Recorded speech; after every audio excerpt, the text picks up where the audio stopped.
America की ATACMS missile से Ukraine के ऑपरेशनल कमांडर्स को भीषण युद्ध में बढ़त मिल सकती है। सबसे पहले आपको army tactical ballistic missile system की खूबियों के बारे में बता देते हैं, क्योंकि इसकी खूबियां जान लीजिए कि आखिर किस तरीके से ये घातक हथियार है, घातक मिसाइल है।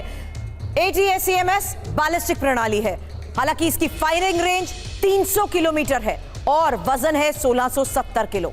गाइडेड सिस्टम, GPS, साथ ही attack system surface to surface, यानी ये वो खूबियां हैं जिसके तहत लॉन्ग रेंज मिसाइल्स की डिमांड हर बार यूक्रेन अमेरिका से करता आया है। लेकिन इस हफ्ते अगर ATACMS यूक्रेन को मिल गया तो कैसे रूस के सामने मुश्किल खड़ी हो सकती है, क्योंकि यह समझना जरूरी है कि कैसे रूसी टैंकों से निपटने में ATACMS सक्षम है। हालांकि यही इंफॉर्मेशन अब आपके सामने होगी, क्योंकि आज के इस हालात में लॉन्ग रेंज मिसाइल्स की डिमांड पूरी होते ही यह साफ हो गया है कि कैसे युद्ध का रुख बदल सकता है और रूसी टैंकों से निपटने में यह सक्षम है। क्रिमिया की जंग में भी यह फायदेमंद साबित हुआ।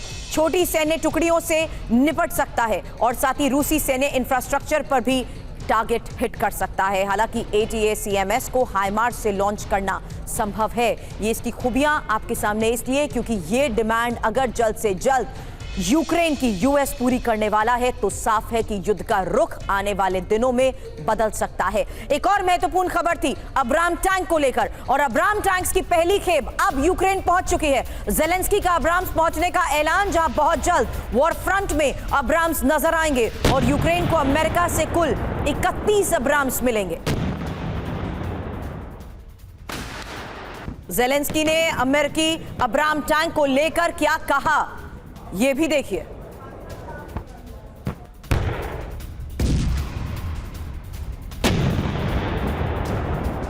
Вже дуже чітку зацікавленість світу працювати із нами заради нової оборонної сили не лише України, але й наших партнерів, нашого світу загалом. Світу, який заснований на правилах та не терпітиме агресії і терору, які Росія намагається зробити нормою. Сьогодні міністр-стратег Прому Камишин доповів, що до підготовки першого форуму оборонних індустрій вже є більш ніж 160 компаній, які будуть учасницями, 26 країн, різні частини світу, Америка, Азія, Європа, Австралія. अब्राम्स टैंक हमारी सेना की ताकत को बढ़ाएंगे, और कितने घातक होते हैं अब्राम टैंक, डिटेल आपके सामने, क्योंकि primary weapon 122 mm smooth bore gun से लोडेड, साथ ही सेकेंडरी वेपन के तौर पर समझे किस तरीके से 12.7 mm मशीन गन से लोड हो सकती है, और साथ ही इसकी रेंज भी है 428 से 450 किलोमीटर। हालांकि इसकी टॉप स्पीड है 45 mph और कीमत है $9.61 मिलियन। हालांकि ये कैसे गेम चेंजर साबित हो सकते हैं, ये सबसे बड़ा सवाल है, क्योंकि अभी आपने बैलिस्टिक मिसाइल, यहां तक कि ATACMS की खूबियों के बारे में जाना और अब्राम्स टैंक के बारे में जाना, लेकिन किस तरीके से ये गेम चेंजर साबित हो सकता है अब्राम, क्योंकि रूसी फ्रंटलाइन कमांड सेंटर्स को निशाना बनाना अब आसान हो जाएगा। इंपॉर्टेंट ये भी है कि सप्लाई लाइन, हथियार डिपो पर हमले में भी ये कारगर साबित हो सकती है। यहां तक कि आमने सामने की इस जंग में बड़े दावे किए जा रहे हैं और आमने सामने की लड़ाई में अब्राम्स सब पर भारी पड़ सकते हैं। अब्राम्स, चैलेंजर, लेपर्ड टैंक की तिकड़ी रूस को मुश्किल में डाल देगी। आपको अब हम आगे बताएंगे कि आखिर किस देश ने अभी तक यूक्रेन को कितने टैंक देने का वादा भी किया है। ये डिटेल इंफॉर्मेशन आपके सामने, जा देखिए किस तरीके से अब्राम ने 31 अमेरिका की तरफ से 31 अब्राम्स देने का वादा किया गया है। वहीं ब्रिटेन की तरफ से 14 चैलेंजर 2 और साथ ही जर्मनी की तरफ से 14 लेपर्ड 2, यहां तक कि स्पेन की तरफ से 14 लेपर्ड 2 देने की बात कही गई है। कौन से देश किस लिहाज से यूक्रेन की मदद कर रहे हैं और कितनी संख्या में दे रहे हैं, वही डिटेल अमेरिका, ब्रिटेन और जर्मनी और स्पेन से की जा रही यूक्रेन को मिल रही मदद को लेकर है। लेकिन इस बीच ये समझना जरूरी है, यूक्रेन की पूरी जंग क्या अब नेटो और अमेरिका की मदद पर ही टिकी है? यही एक और सबसे बड़ी खबर है, क्योंकि यहां पर यह जान लेना भी जरूरी हो जाता है कि किस देश ने यूक्रेन को अभी तक कितनी कीमत के सैन्य हथियार भेजे हैं। तो यूक्रेन की ये जो जंग है उसमें US और नेटो के बलबूते वो अभी तक कैसे वॉर में टिका हुआ है, उसी के लिहाज से ये इंफॉर्मेशन आपके सामने होगी कि कौन कौन से देश, कौन से सैन्य हथियार कितनी कीमत के साथ अभी तक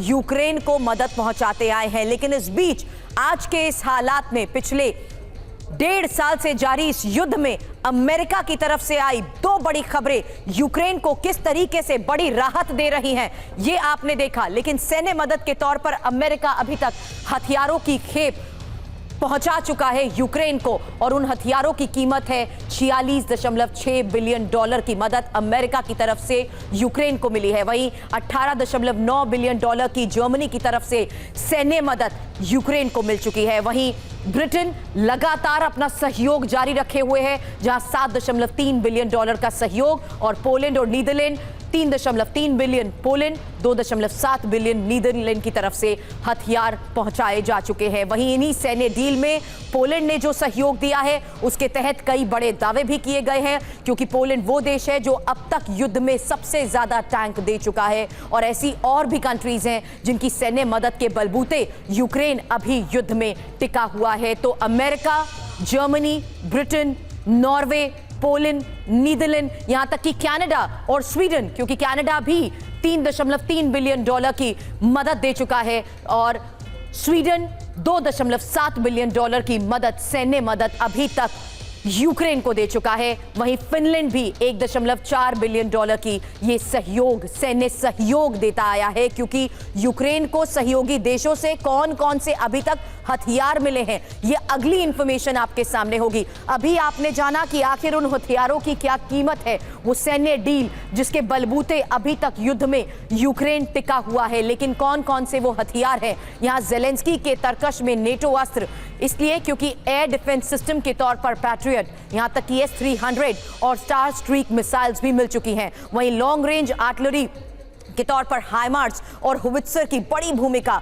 युद्ध भूमि में नजर आई है। कॉम्बैक्ट व्हीकल्स के तौर पर स्ट्राइकर और ब्रैडली भी यूक्रेन के लिए मददगार साबित हुए हैं। वहीं एंटी टैंक हथियार के तौर पर एनलॉ एंटी टैंक वेपन युद्ध में मुख्य भूमिका निभाते हुए नजर आ रहे हैं, और यही बड़ी वजह है कि लगातार आमने सामने की इस जंग में काउंटर ऑफेंस के तहत यूक्रेन ये बड़े दावे कर रहा है कि बहुत से ऐसे इलाके हैं जहां से वो रूस को खदेड़ने में कामयाब रहा है और कब्जा कर चुका है। लेकिन इस बीच माइकोलेव में रूसी सेना के हमले को लेकर अगली बड़ी खबर है, क्योंकि कुलबाखिनो सैन्य हवाई क्षेत्र पर रूसी हमला हुआ है, और इस हमले में यूक्रेन का Su-24M फाइटर जेट तबाह कर दिया गया है।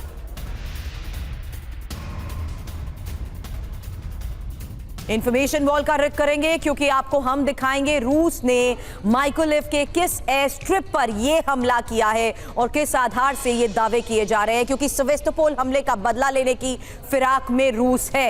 ये एक इंपॉर्टेंट पॉइंट है। लेकिन ये वो मैप, वो लोकेशन माइकोलेव की जहां पर अब वार किया जा रहा है, सेवेस्तोपोल हमले का बदला लेने की फिराक में रूस है, इसलिए ये लोकेशन इंपॉर्टेंट है। लेकिन ये तस्वीर जरा गौर से देखिए, क्योंकि ये वो एयर स्ट्रिप है जहां पर ज्यादातर एयरक्राफ्ट तैनात रहते हैं, और यही इसी एयर स्ट्रिप को टारगेट करते हुए बदला लेने की ये कोशिश की गई है। एक और इंपॉर्टेंट इंफॉर्मेशन आपके सामने, क्योंकि कुलबाखिनो सैन्य हवाई क्षेत्र से ही स्टॉर्म शैडो मिसाइल दागी गई थी। ये वही लोकेशन आपको इस वक्त हम दिखा रहे हैं जहां से स्टॉर्म शैडो मिसाइल दागी गई थी। सैन्य हवाई क्षेत्र जिसे टारगेट पर लिया गया है, और मिसाइलों के जरिए ही कुलबाखिनो एयर स्ट्रिप को अब निशाना बनाया गया है। ये इंपॉर्टेंट इंफॉर्मेशन है इस लिहाज से समझना कि किस तरीके से अब यूक्रेन के Su-24M के अलावा हेलीकॉप्टर्स को भी नुकसान की आशंका जताई जा रही है।